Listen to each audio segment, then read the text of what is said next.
আমি একটা কোনায় দাঁড়িয়ে দেখছিলাম দুটি ছেলে গেরুয়া বসন পরে মন্দিরের সিঁড়ি মুছছিল। এত মন দিয়ে আমি কাউকে সিঁড়ি মুছতে দেখিনি। এত ভালোবাসা দিয়ে আমি কাউকে ধুলো তুলতে দেখিনি। সিঁড়ি নয়, যেন জননীর ত্বক থেকে ধুলো তুলছিল। এভাবে কেউ সিঁড়ি থেকে ধুলো মুছতে পারে এ আমি কোথাও দেখিনি। স্থিতপ্রজ্ঞ মহারাজকে জিজ্ঞাসা করলাম, এই ছেলে দুটি কে?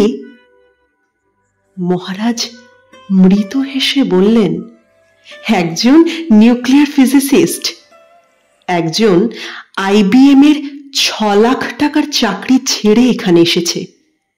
সিঁড়ি ধুতে এসেছে, যে সিঁড়ি দিয়ে মানুষ উপরে ওঠে তা যেন পরিষ্কার হয়। মহারাজ চলে গেছেন। সন্ধ্যা নেমে আসছে গঙ্গায়। আমার ভেতরেও নামছে সন্ধ্যা। সারা পৃথিবীতে এত সিঁড়ি, সিঁড়িতে সিঁড়িতে এত দাগ, এত ক্রোধ, এত অপমান। আরতি শুরুর আগে মনে হলো,